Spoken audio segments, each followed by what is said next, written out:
mussarela bate os R$ 40 o quilo. Essa live faz parte da semana de aquecimento para a jornada Lucre Mais com sua pizzaria, um evento online gratuito que vai acontecer dos dias 27/6 a 3/7, ao vivo. As inscrições estão abertas pelo link da minha bio aqui do Instagram. Boa tarde, pessoal. Boa tarde. Sejam muito bem-vindos. Boa tarde, galera. Ó, o pessoal daqui Pizza, show de bola. Pessoal entrando aí, show de bola. Boa tarde. Que bom que vocês estão vindo aí. Queria saber, galera que está chegando. Ó, o Ricardo Emílio, grande Ricardo. Beleza? Boa tarde, Anderson. Tudo certo, pessoal? Vamos lá. Antes da gente começar, eu queria que a galera colocasse. Boa tarde, Fran. Boa tarde, André. Coloca aí quanto é que vocês estão pagando o quilo da mussarela aí que vocês compram aí. Me conta aí quanto que está custando, gente. Eu falei que estava, quando botei o título da live, que ia ser quando passa dos 40, o povo já me falou, ó, Rodrigo, tem que atualizar, quando passa dos 50, porque tá um absurdo.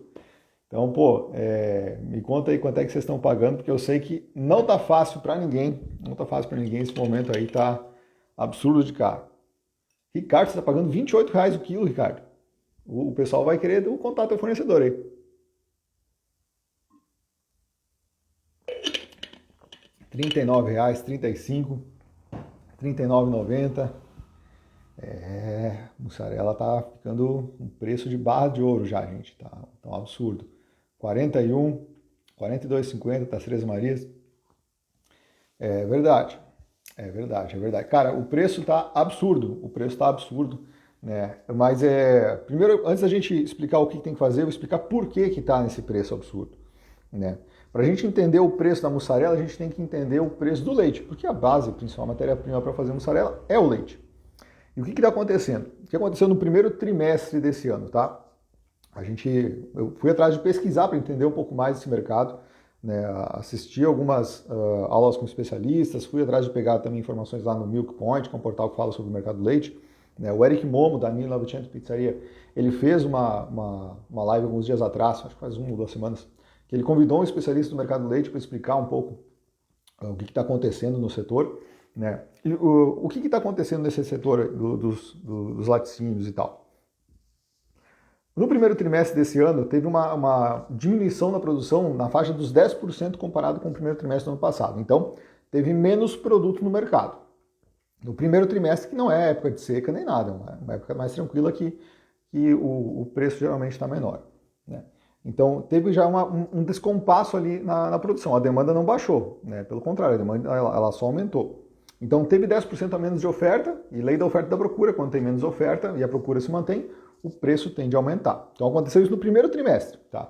No segundo trimestre, os dados ainda não estão fechados, mas a tendência é que também tenha diminuído. Então, tem ainda menos oferta, e quando tem menos oferta e continua tendo demanda, o preço aumenta. Tá? Então, o leite tem aumentado o preço nesse ano e a mussarela tem acompanhado esse aumento. Tá? Ela tem acompanhado esse aumento. Só que qual que é a previsão assim, para o próximo semestre? Tá? Isso a gente está falando do mercado nacional e do leite produzido aqui. Tá? O volume de importações até agora não aumentou significativamente. Por quê? Como é que funciona o mercado do leite? Eles fazem contratos de importação e exportação. Tá? E os principais fornecedores de leite externos ao Brasil, aqui próximos, né, Argentina, Uruguai e tudo mais, eles tinham contratos já com a maior parte da demanda já comprometida até a metade do ano. De julho, agosto em diante, tendem a ter mais espaço para vender para o Brasil, porque o Brasil está pagando caro o leite hoje. Então está com um preço interessante. Entendeu? Então, tá interessante hoje para o cara que é produtor de leite lá na Argentina, no Uruguai, vender para o Brasil, porque a gente está pagando um preço maior. Então, a tendência é, assim que eles tiverem espaço para mandar mais produção para cá, ter um volume maior de importações, entendeu? De leite. Com um volume maior de importação de leite desses mercados, né, da Argentina, do Uruguai, a tendência é o preço não continuar subindo, porque vai ter mais oferta. Entendeu? Embora né, a gente está falando de um item que ele é sazonal, né? A mussarela. Por que o preço da mussarela sobe sempre nessa época do ano? Né? Por quê? Essa época do ano é uma época de seca, né? Chove menos no inverno e nessa época de seca as vacas têm menos pasto para comer, né? Tem menos pasto para comer. E aí duas coisas podem acontecer: ou diminui a produção de leite, ou o agricultor ele tem que suplementar a alimentação da vaca. Né? O que é suplementar? É fornecer ração. Né? Só que essa ração tem um custo maior do que a pastagem. Então, isso impacta no custo de uma forma ou de outra. Ou por ter menos produto, ele vai ter que vender mais caro para poder compor a renda dele, ou ele vai ter que gastar mais para alimentar os bichos. Então, também vai aumentar o custo, ele vai repassar isso no preço do leite. Tá? Então, o contexto hoje é esse, né? O preço ele sempre aumenta nessa época do ano por causa disso, porque fica mais caro para o produtor produzir leite. Nesse ano, especialmente, a gente tem teve essa diminuição de produção no primeiro semestre e a importação ficou dificultada porque os caras já tinham muitos contratos fechados de venda. Então, eles não tinham como não entregar para que eles tinham um contrato para entregar aqui no Brasil. Entendeu? Então, até agora, metade do ano, até final de junho, a tendência é continuar um cenário difícil. Para julho e agosto, tende a vir mais leite importado aqui do Mercosul e o preço se estabilizar. Tá? O normal tá, é esse preço continuar subindo até agosto. Mas, devido a esse cenário de importação, a tendência, e aí eu não sou mãe de nada, não tenho bola de cristal, mas a tendência que a gente vê, e conversando com pessoas da área do leite mesmo, é esse preço não seguir subindo, não seguir aumentando mais do que já aumentou até agora. Tá? Mas é uma tendência, de novo, a gente não tem como adivinhar o futuro. A gente fala o que a gente vê do mercado, dos movimentos, e o que a gente ouve também de quem é especialista no assunto. Tá? Então, quando a gente fala do preço, a tendência não é ele romper aí a barreira de 50, 60 reais o quilo. Claro que amanhã ou depois pode vir alguém e falar, Rodrigo, tu falou que não ia aumentar. De novo, a gente não tem como adivinhar. Mas esses movimentos de mercado sinalizam que ele tende a não continuar aumentando, tá? Porque vai aumentar o volume de leite importado, principalmente Argentina e Uruguai, que são produtores e são vizinhos nossos aqui, e através do Mercosul eles têm vários benefícios e tudo mais. E então, importando, o aumento da importação aumenta a oferta, com mais oferta, o preço tende a diminuir. Tá? Mas beleza, Rodrigo, então tá. Então a tendência eu entendi por que está caro, a tendência é não ficar mais caro do que já está, até porque está uma palhaçada, né? Mas a tendência é não ficar mais caro do que já está. Mas o que tem que fazer? Né? O que tem que fazer quando está numa situação como essa? Vamos lá. Primeiro ponto que é muito importante, tá? Primeiro ponto que é muito importante quando a gente fala de ingredientes que têm um custo muito representativo, tá? Tem um custo muito representativo e na mussarela hoje em dia, no preço que ela está, é fundamental você fazer o porcionamento antecipado, entendeu?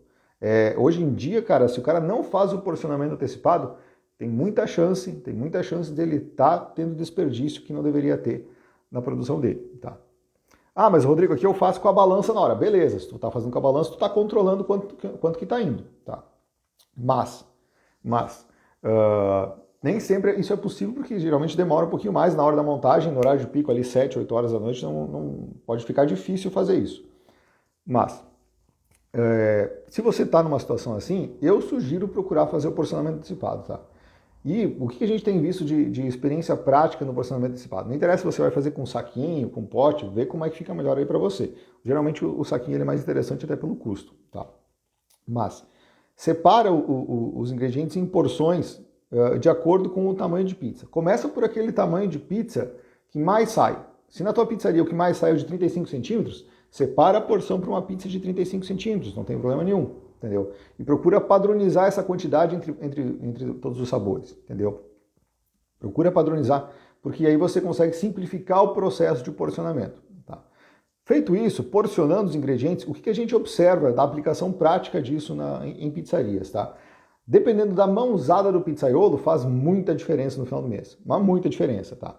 Vou pegar um exemplo que eu vi na consultoria de um cliente meu esses dias. Ele fez porcionamento durante um mês, tá? Durante um mês. E no porcionamento ele viu que ele estava economizando na faixa de 50 gramas por pizza, tá? 50 gramas por pizza pode não parecer muita coisa, mas 50 gramas de uma mussarela que está R$40 o quilo, dá R$2 por pizza, entendeu? Cara, R$2 por pizza, esse meu cliente da consultoria fazia mais ou menos 1.000 pizzas por mês. R$2 dá R$2.000 no mês. Ele pagava uma pessoa para fazer isso, só com o que ele economizava. Mas esse é um caso específico. Por isso que eu sempre sugiro, cara, testa na tua pizzaria, entendeu? Porque vai da mãozada do pizzaiolo. Porque o que é o mais comum de acontecer? Tá? O pizzaiolo ele quer deixar o cliente feliz, ele quer fazer a pizza caprichada. E aí, para fazer ela caprichada, ele pega e ele taca ingrediente, deixa aquela pizza cheiona assim, sabe? Da hora, bacana, muito bom. Só que isso tem um custo. Isso tem um custo. E se vai só na mãozada, cara, a chance de botar um pouquinho a mais é muito raro. É muito grande. É muito fácil o cara pegar e colocar um pouquinho a mais, entendeu? Se você já tem a quantidade ali porcionada certinha, cara, é aquilo ali, deu. O cara vai distribuir aquilo ali na pizza e vai ficar tudo certo, tá? A Esté tá comentando, ele vira uma torta. Pode acontecer. Então, é muito importante, se você faz o porcionamento, você diminui a chance disso acontecer. Porque colocar a menos é difícil do cara fazer. Geralmente erra para mais, entendeu? Geralmente erra para mais. Então, cara, é muito importante você procurar adequar isso de alguma forma. Ó, o pessoal está perguntando, como fazer se a produção for de 150 pizzas por noite? Cara, quando a gente está falando de uma escala maior, o porcionamento também vai precisar ser numa escala maior, entendeu? Claro que aí você tem que analisar o seguinte, nessas 450 pizzas, quanto que será que tu não economiza por noite fazendo o porcionamento, entendeu? Então é muito importante tentar sempre adequar, porque tu tem que pensar também na escala. Vai te dar uma escala maior de trabalho para fazer, mas o ganho também vai ser muito maior, tá? Nesses casos, daqui a pouco não precisa fazer um teste durante um mês, faz durante uma semana, 3, 4 dias, tu já vai ter uma noção da diferença que vai ter no consumo da mussarela, entendeu? Mas eu recomendo fortemente fazer o porcionamento, porque o que a gente tem visto na prática é que impacta muito no custo, impacta demais no custo, entendeu? Então isso faz muita diferença. Ó, o Guilherme está perguntando quantas gramas vai numa pizza de mussarela. Cara, isso varia demais, Guilherme. Varia desde o tipo de pizza que você faz, se é uma pizza mais estilo napoletana, vai ser com poucos ingredientes, 100 e poucos gramas no máximo ali. Agora, se for uma pizza daquelas, como é que chama? Aquelas que é tipo uma dish pizza, uma coisa assim, que ela é cheiona, ela vira uma piscina, aí vai 1 quilo praticamente. Depende do tipo de pizza que você faz, entendeu? Então, isso vai variar, não tem uma receita, ó, o jeito certo é com tanto. A menos que você queira fazer uma pizza certificada lá da Vera Pizza Napoletana, daí tem os seus requisitos e tudo mais. Tá? Mas não tem um certo, um errado. Vai da tua receita, isso é bem importante. Tá? Então, o que é importante? Você porcionar para definir uma quantidade. Ó, a quantidade padrão vai ser essa, entendeu? Vai ser essa. Então, você pega, porciona e aí você usa a quantidade certinho. Tá?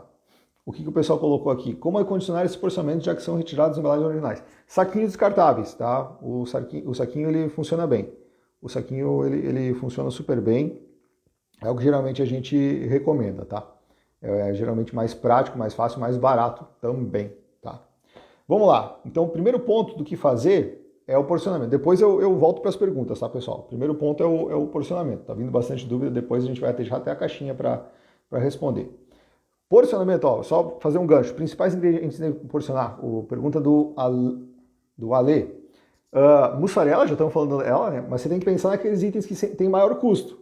Mussarela, geralmente proteínas. Se você trabalha com alguns sabores de pizza que tem carne, como filé, alcatra, porciona, porque é importante, estrogonofe, bacon, sabe? Esses itens que eles têm maior custo, você prioriza eles na hora de fazer o porcionamento, entendeu? Você não vai porcionar orégano porque não vai fazer diferença nenhuma, só vai te dar trabalho, entendeu? Mas itens que têm custo alto, esses você tem que porcionar. Esses você tem que dar uma atenção especial, tá? E quando você tiver tamanhos diferentes de pizza e hoje você não porciona nada, por exemplo, começa pelo tamanho que mais sai, entendeu? Começa porcionando a de 35 centímetros, que é se for a que você vende mais. Se for a de 40, começa de 40, se for a de 30, enfim. Você começa porcionando para aquele tamanho de pizza que mais sai, tá? E procura padronizar para todos os sabores, né, ou para pelo menos 80% dos sabores, ser a mesma quantidade. Porque aí você consegue ter mais resultado mais rápido, tá? E aí você consegue já botar em prática o porcionamento e conseguir ter essa linha do custo da pizzaria mais equalizada em menos tempo, tá? Então, o primeiro ponto é porcionamento. Cara, porcionamento, hoje em dia, nesse cenário com a mussarela nas alturas, é fundamental, tá? É fundamental. Se você não faz ainda, recomendo fazer, porque é muito fácil você estar perdendo dinheiro, gastando mais do que deveria estar gastando com mussarela, tá? Outro ponto importante, tabelar os desperdícios, tá? Tabelar os desperdícios. Isso não vale só para mussarela, tá? Acontece muito desperdício na cozinha de uma pizzaria, tá? E se você começa a tabelar isso, a anotar, entendeu? Anotar. E aí tem que combinar com a galera, ó, pessoal, quando tiver alguma coisa que tiver que jogar fora, não vamos jogar fora direto, entendeu? Vamos ou anotar num lugar aí, marca um caderno, alguma coisa, ou coloca num saco separado que vai ser anotado antes do final do dia, entendeu? Antes de encerrar o expediente, a galera anota isso. Cara, é muita coisa que é desperdiçada, entendeu? É muita coisa que é desperdiçada. Primeiro passo para reduzir desperdício é você tabelar, você entender o quanto está sendo desperdiçado. Entendeu? O quanto está sendo desperdiçado. Porque se você analisar, ó, a Estela está comentando, já perdi mais de 10 pizzas à noite, entendeu? O quanto que isso impacta em reais, entendeu? O quanto que isso impacta em reais. Se for 10 pizzas de 200 gramas de mussarela, 10 de 200 vai dar 2 quilos. 2 quilos a 40 reais já dá 80 reais. Tô só pegando a mussarela, entendeu? Só para dar um exemplo. Então, se você começar a tabelar, você vai conseguir enxergar esses desperdícios. E a partir de enxergar esses desperdícios, você começa a analisar para entender quais são as causas deles. O que aconteceu que deu essa perda aqui? O que aconteceu que foi esse pedido errado? E aí você procura melhorar o seu processo. Ah, o pedido foi errado porque foi anotado errado lá no atendimento. Opa, então vamos fazer uma conferência para o pedido entrar certo. Ah, foi errado porque a gente não viu que tinha uma observação que era sem determinado ingrediente. Enfim, a partir do momento que você começa a levantar os desperdícios, a anotar eles, você começa a fazer esse trabalho que a gente chama de trás para frente, de entender por que eles aconteceram e agir sobre os problemas para resolver, para que eles não se repitam. Tá? Outra coisa que dá para fazer também é fazer reaproveitamento de alguns ingredientes. Tá? É fazer reaproveitamento de ingredientes. Muitas vezes o pessoal, principalmente com massa de pizza, desviando um pouquinho o assunto, né, da mussarela, mas a massa de pizza você pode usar para fazer uma focaccia, pode fazer um pão, alguma outra coisa diferente, mas você não perde aquele ingrediente. E estamos falando da mussarela, mas tem muita coisa que você pode economizar fazendo reaproveitamento. Faz um produto complementar, entendeu? Faz um outro item que você pode oferecer daqui a pouco como uma entrada, como um brinde daqui a pouco para os clientes no dia seguinte. Enfim, você pode fracionar, faz uma focaccia e fraciona, manda uma amostra, sabe? Faz um crostini, tem muita coisa que dá para fazer. Em termos de reaproveitamento, né, da pizzaria, para evitar de justamente desperdiçar. Claro que você tem que analisar dentro do seu contexto, né? O que se consegue e o que não consegue fazer. Muita coisa você vai acabar fazendo durante o dia para aproveitar durante a noite, entendeu? Então, fazer, tipo o que? Eu estava dando exemplo da focaccia, outro exemplo seria o crostini, enfim, tem vários produtos, tá, que você pode usar de reaproveitamento. Tem o meu amigo Patrick Catapano que fala muito sobre isso, depois você bota aí o pessoal vai botar o arroba aí do Patrick Catapano, ele fala bastante sobre isso, ele dá várias dicas, inclusive no YouTube dele lá, que é bem legal, tá? Mas fazer o reaproveitamento também ajuda bastante, tá? Ajuda bastante. Outro ponto importante de se fazer quando está num momento desses em que os insumos estão muito caros, tá? Que os insumos estão muito caros, é reforçar o controle de estoque, tá? E quando a gente fala de reforçar o controle de estoque, tá? O que é importante? Primeiro, controlar como que está entrando no estoque. Tá? Se você daqui a pouco compra o queijo de um fornecedor que entrega para você, você tem que conferir o recebimento. Se o que veio ali na nota fiscal, no boleto, bate com o que você recebeu fisicamente. Fazer essa conferência de recebimento é muito importante para garantir que o que está entrando no estoque está entrando certo. Tá? Isso para itens que você recebe de fornecedor, aqueles que você vai lá comprar no atacadista, por exemplo, e não, aí você tem que cuidar no caixa. Mas fazer conferência de recebimento é importante. Depois que já está dentro do estoque, aí você tem que fazer uma rotina de controle, entendeu? Para controlar as saídas do estoque. Não dá para as pessoas, todo mundo ter acesso ao estoque a qualquer momento, por qualquer motivo, entendeu? O estoque, eu sempre gosto de fazer esse paralelo, estoque é dinheiro, entendeu? É dinheiro que foi transformado em mercadoria, tá? E cada vez mais dinheiro, porque está cada vez mais caras as mercadorias. Então, se o estoque é o lugar onde você guarda dinheiro, ele é como se fosse uma conta bancária. Se você não deixa todo mundo acessar a sua conta bancária, por que você vai deixar todo mundo acessar o seu estoque? Então, o acesso ao estoque tem que ser controlado, entendeu? Tem que ser controlado. Não dá para qualquer um ir lá o tempo todo pegar as coisas por conta, entendeu? Tem que ter um responsável, uma pessoa que vai ser responsável por tirar do estoque e anotar isso de alguma forma, tá? Claro que, para a produção funcionar, você tem que fazer o chamado estoque pulmão. O que é o estoque pulmão?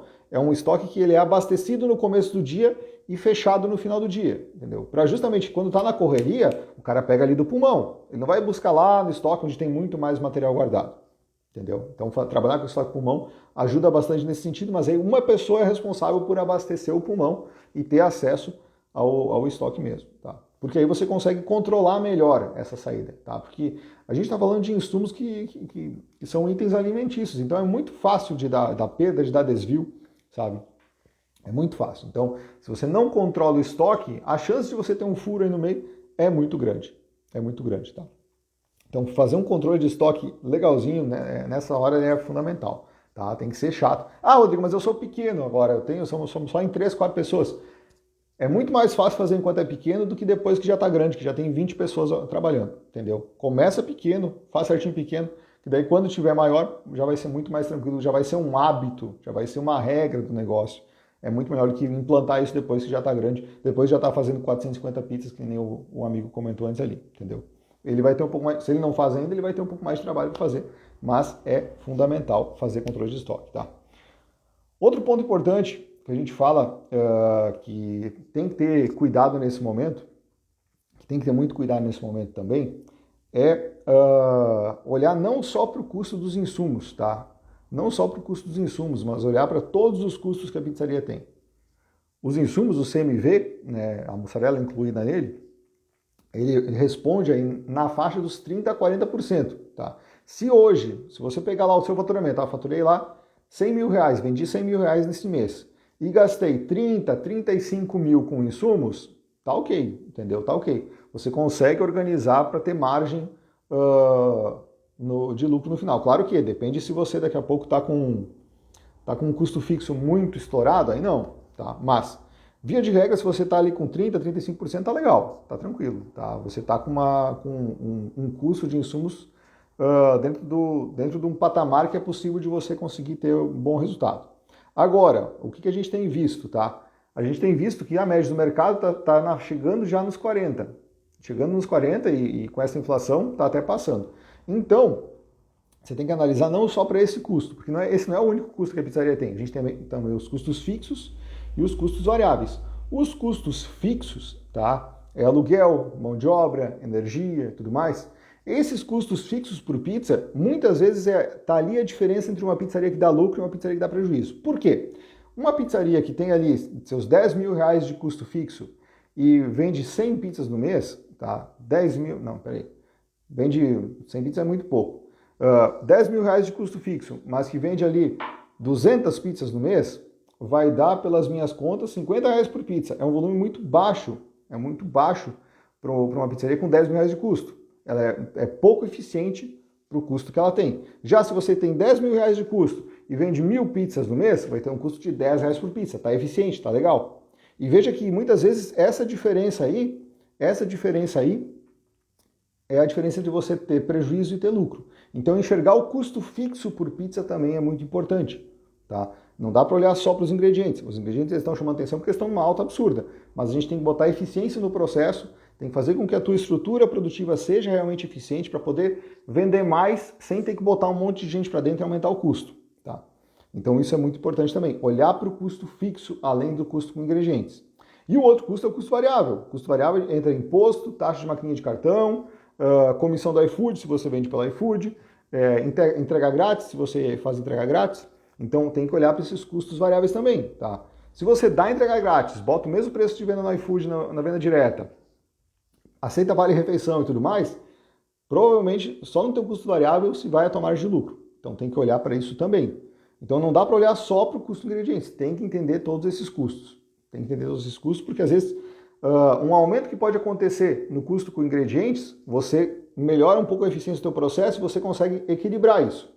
E às vezes você não consegue, você não precisa necessariamente já refletir isso no preço, entendeu? Não precisa já refletir no preço. Às vezes, principalmente quando a gente tem um aumento sazonal, tá? Um aumento sazonal, como a gente está tendo da mussarela agora, que é uma fase, depois ele tende a baixar um pouco. Nesses casos, não dá para você aumentar o preço e depois baixar de novo, entendeu? Às vezes você consegue segurar um pouco o preço, ou não aumentar tanto, né? Mas tem um preço mais competitivo do que o concorrente que daqui a pouco não tem um custo fixo por pizza tão bom, que não tem um processo tão eficiente, entendeu? Então, tem que olhar para esses outros custos também, além do custo com os ingredientes, tá? Isso também é bem importante. Não dá para olhar só para o custo dos ingredientes. Ele está grande, ele está assustador, mas não é só ele que compõe o custo das tuas pizzas. Então tem que olhar para todos eles, para essa composição. E procurar fazer essa eficiência compensar um pouco essa alta dos insumos, principalmente quando a gente fala de sazonalidade, tá? Principalmente quando a gente fala de sazonalidade. Outro ponto importante quando a gente fala desses custos, né, é saber o impacto que cada um deles tem. Por exemplo, a mussarela. Se a mussarela ela aumenta ali R$10 o quilo, se ela aumenta R$10 o quilo e você usa 200 gramas na mussarela, isso vai impactar em quanto? R$10 o quilo, 200 gramas, vai dar R$2 por pizza, entendeu? R$2 por pizza é um valor que você pode vir a reajustar. Quando você tiver que fazer um reajuste, você tem que sempre pensar o seguinte, faça um reajuste que seja de no máximo 10%, entendeu? Se a tua pizza você cobra R$40, aumentar 2, o cliente não vai sentir tanto essa diferença, entendeu? Você não vai sentir tanto essa diferença. Então, fazer esse reajuste, por vezes, pode ser interessante, mas você só vai fazer isso se você tiver a ficha técnica, né? O que é a ficha técnica? Para quem não sabe, a gente vai falar sobre isso no detalhe na jornada Lucre Mais, tá? A ficha técnica, ela é uma maneira de você conseguir entender o custo dos ingredientes e embalagem da sua pizza, tá? Quando a gente fala de entender o custo, fazer a ficha técnica é você tabelar eles, colocar lá quais ingredientes são, qual que é a quantidade de cada um deles e medir então o custo desses ingredientes. A ficha técnica vai te trazer essa informação, entendeu? Vai te trazer essa informação. Então, quando a gente fala de fazer a ficha técnica, é você fazer essa tabela, e você conseguir medir. E aí você vai enxergar, peraí, o reajuste que eu tenho na mussarela vai impactar em quanto no custo da minha pizza? É R$2? Beleza, R$2 eu consigo daqui a pouco repassar, entendeu? Claro que quando você tiver que fazer um repasse, tiver que fazer um reajuste, você tem que analisar o seguinte, tá? Você tem que ver, primeiro, quanto que é o preço que você tem hoje, entendeu? Digamos que está ali R$ 44,90, entendeu? R$ 44,90, 10% disso vai dar R$ 4,90. Então, até R$ 5,00 o cliente não vai sentir tanto a diferença, tá? Não vai sentir tanta diferença. Então, repassar 2 é tranquilo, é tranquilo. Então, você pode pegar e fazer esse repasse sem muita cerimônia, entendeu? Sem muita cerimônia. Claro que você tem que analisar o seguinte, se você fez um reajuste semana passada, você não vai fazer um reajuste novo hoje, entendeu?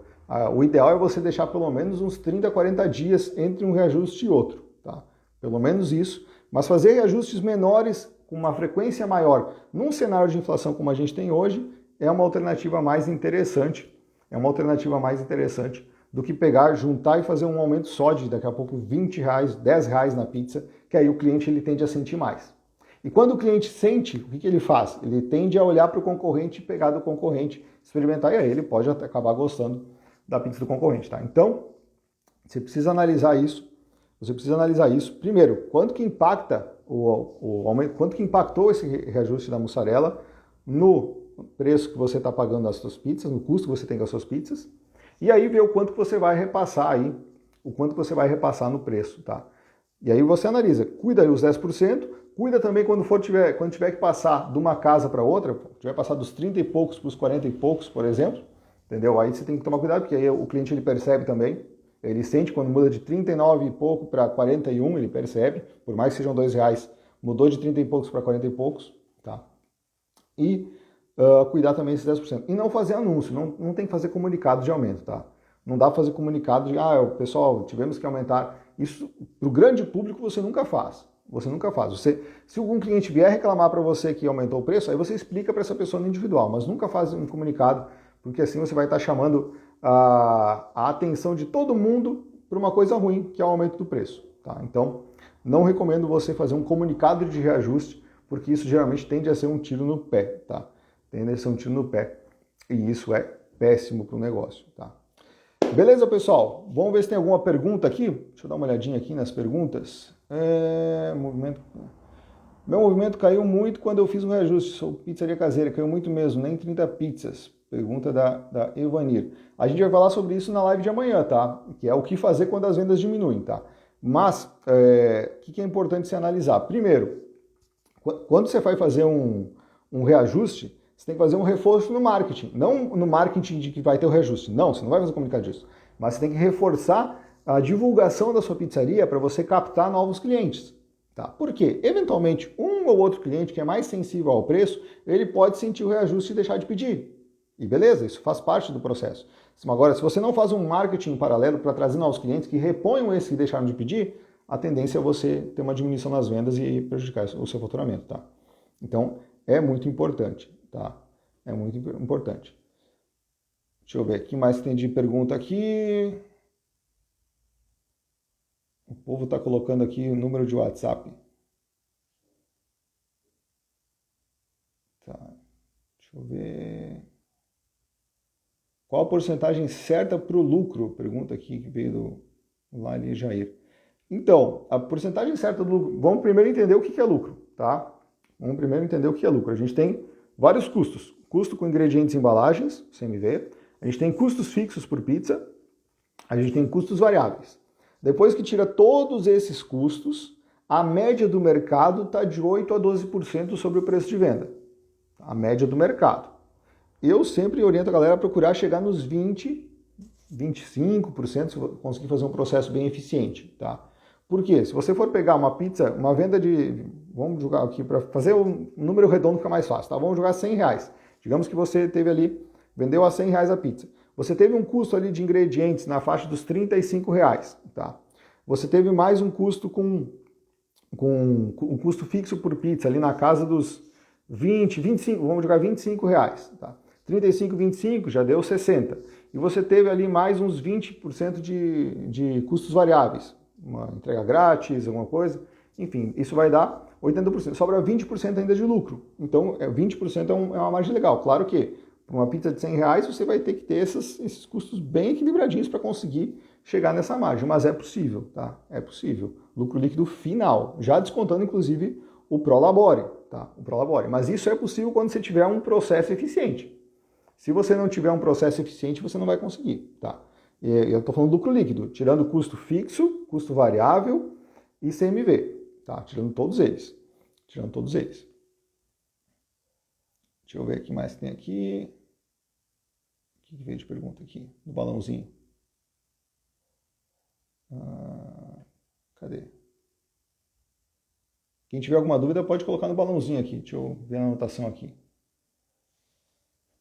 Vendo pizza a R$25, pagando 38 no quilo da mussarela. Como precificar meu produto? Então, pergunta do Felipe aqui.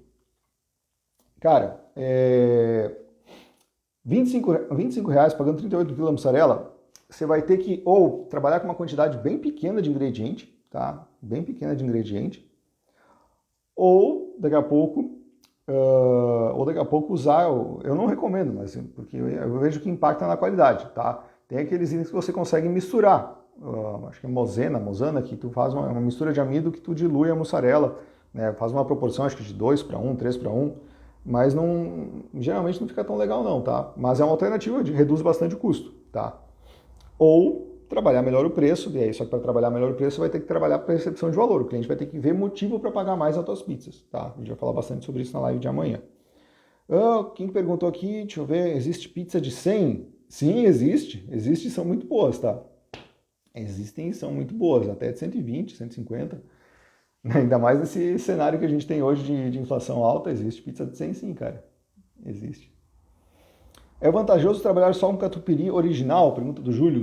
Cara, vai do seu posicionamento, entendeu? Se você enxerga que o teu cliente ele percebe valor nisso, ele vê qualidade nisso, vale a pena. Inclusive o catupiry original você pode usar como próprio item de marketing do negócio, entendeu? Como um atestado de qualidade do teu produto. Tá? Fazer vídeos mostrando o teu processo, deixa um catupiry aparecendo ali no fundo, para a galera conseguir enxergar que trabalha com catupiry original, como quem não quer nada, sabe?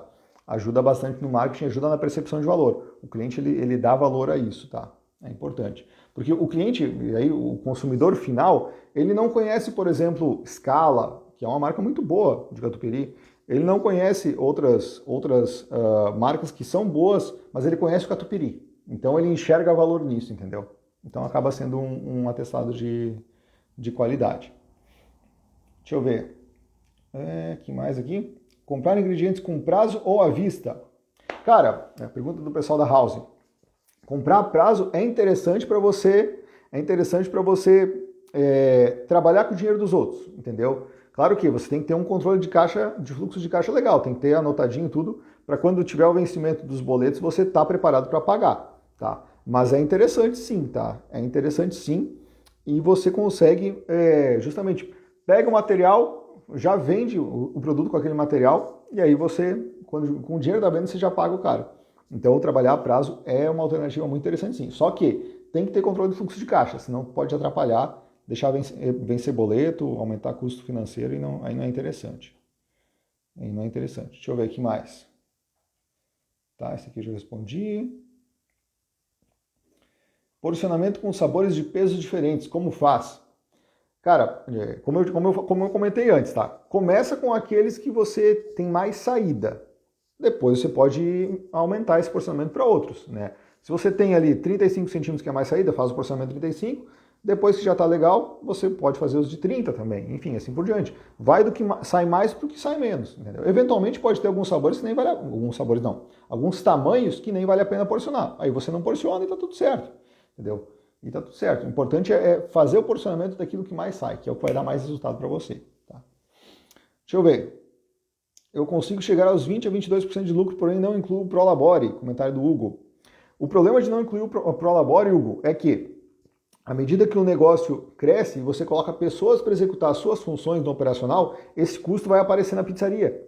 Então aquele lucro que você tinha, ele acaba sendo uma ilusão, porque tinha alguém executando essa função, entendeu? Tinha alguém executando essa função. Então eu sempre recomendo colocar o Prolabore como um custo da pizzaria, porque se você hoje é dono da pizzaria e também é pizzaiolo, tem que ter uma linha lá de custo de pizzaiolo que é o seu Prolabore, e vai ser equivalente àquela função. Lembrando que dono de pizzaria tem duas remunerações. Se ele trabalha na operação, ele tem o Prolabore, além da distribuição de lucros. Prolabore é fixo, conforme a função que ele executa, distribuição de lucros variável, conforme o lucro que a pizzaria teve. Tá? Mas o Prolabore é mandatório ter para você conseguir enxergar esse custo. Porque depois, digamos que a pizzaria cresceu, show de bola, bacana, teve que colocar um pizzaiolo no seu lugar. Esse custo vai ter que estar ali refletido no preço das pizzas, entendeu? Não dá para, agora eu vou colocar um pizzaiolo e agora eu vou aumentar o cliente, para o cliente tanto faz quem fez a pizza, ele não vai querer pagar mais porque foi um pizzaiolo contratado ao invés do dono, entendeu? Então é importante colocar o Prolabore também entre os custos, tá? Deixa eu ver, o que mais tem aqui? Deixa eu ver. Como consigo fazer uma precificação para o rodízio com mussarela nesse valor? Cara, rodízio de pizza. Quando a gente fala de pizza à la carte e delivery, a gente fala da ficha técnica. Você vai fazer a ficha técnica e aquilo ali é o teu custo com ingredientes. Quando a gente fala de rodízio, tem duas formas. Fazer a ficha técnica das pizzas do rodízio, que geralmente ela é um pouquinho mais, geralmente, né, na prática de mercado, ela ser um pouquinho mais, com um pouquinho menos de ingredientes, né, um pouquinho mais simples. Fazer a ficha técnica dessas pizzas. E aí medir quantas pizzas saem em média no dia e dividir isso pelo número de pessoas. Então você vai ter ali, saiu daqui a pouco uma calabresa, uma marguerita, uma milho com bacon e assim por diante. Você vai medir quantas saíram, tá? Quantas saíram. Mediu quantas saíram? Multiplica pelos valores de ficha técnica. Você vai ter o CMV das pizzas, entendeu? Você vai ter o CMV das pizzas do rodízio. Digamos que deu ali R$2.000 de CMV. R$2.000 de CMV e você atendeu ali 100 pessoas. 100 pessoas. 2.000 dividido por 100 vai dar R$20 por pessoa de CMV. Entendeu? De custo de ingredientes. Então é uma maneira para você fazer a parte do CMV para o rodízio de pizzas, tá? Beleza, que mais? Que mais que vem ali? Qual o CMV ideal? O ideal é ser 1/3 do preço de venda, ser 33%, 30%, 35% tá legal. Como a inflação está em alta, se você trabalhar até uns 40%, ainda dá para ter um lucro legal. Mas você tem que ter um processo eficiente e ter um custo fixo por pizza baixo, na casa dos R$15 por aí. Aí geralmente você consegue ter uma margem de lucro bacana. Agora, se o teu processo não for eficiente, tu tiver um custo fixo por pizza de mais de R$20 por pizza, aí a tendência é tu não estar conseguindo ter lucro não. Tá? Mas tenta trabalhar com até uns 30%, 35%, que é legal. O pessoal comentou aqui, porcionar a quantidade de insumos quando é meia, terça ou quarta é complicado. Verdade, é verdade. Por isso que, assim, sempre começa naqueles itens mais representativos. Mussarela. Mussarela geralmente vai estar na base e vai ser uma quantidade padrão. Se não for padrão, tenta padronizar. Tenta padronizar para pelo menos 80% dos sabores do cardápio. Tá? Então, Começa padronizando esses ingredientes. E aí, se você trabalha com até 1/4 de pizza, puta, 1/4 daí um quarto já complica o porcionamento, tá? Mas tenta fazer para 1/4 para alguns itens que têm um custo mais representativo. Inclusive essa pizzaria aqui, Dom Dani é o nome? Pô, vocês são aqui de Floripa, cara, eu moro no Campeche. Pedi uma pizza de vocês. Inclusive, se for uma pizza de carne, por exemplo, filé, que aqui no sul o pessoal adora filé, proporciona o filé para 1/4, tá? Mas vai dar um pouco mais de trabalho sim, tá? Esse é o problema de dar muita opção para o cliente, né? Deixar ele escolher 1/3, 1/4, vai complicando mais para fazer esse trabalho que tem para dentro do portão, que é de porcionamento e tal, acaba dando mais trabalho sim, tá? Deixa eu ver aqui mais que veio de pergunta. Deixa eu ver. Qual o percentual que tem vantagem no preço entre a vista ou a prazo? Pergunta aqui do pessoal da House. Cara, diferença entre o preço à vista e a prazo, assim, se você conseguir algum desconto que seja representativo, vamos jogar ali 2%, 5%, cara, pode ser mais interessante à vista. Só que isso vai depender muito do seu controle de fluxo de caixa, entendeu? Controle de fluxo de caixa é uma coisa que demanda muita organização, entendeu? Você tem que já organizar entradas, organizar saídas, entendeu? Para você conseguir saber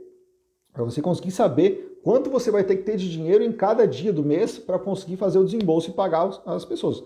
O que não dá é deixar vencer boleto, que daí você acaba não conseguindo mais comprar prazo, você vai ter que pagar multa, juros, entendeu? Aí não é bacana. Usar o cartão de crédito, por exemplo, é uma alternativa interessante, só não pode se atrapalhar com a fatura. Quando chegar a fatura do cartão, tem que pagar ela integral, porque juro de cartão de crédito é absurdo, entendeu? É absurdo, você não consegue... Não tem nenhuma aplicação financeira e não tem nenhum negócio que vai te dar tanto dinheiro quanto o juro de cartão de crédito. Então, cartão de crédito é bacana, ajuda no prazo, mas quando chegar a fatura você tem que quitar, senão dá BO, senão dá ruim. Tá? Ó, cobro 35 numa pizza de 35 centímetros, gasto em média 18, final em cada pizza, está bom? Se for 18 só com ingredientes, temos um problema, porque provavelmente com custo fixo por pizza e custo variável pode não estar sobrando nada, tá? Tem que analisar.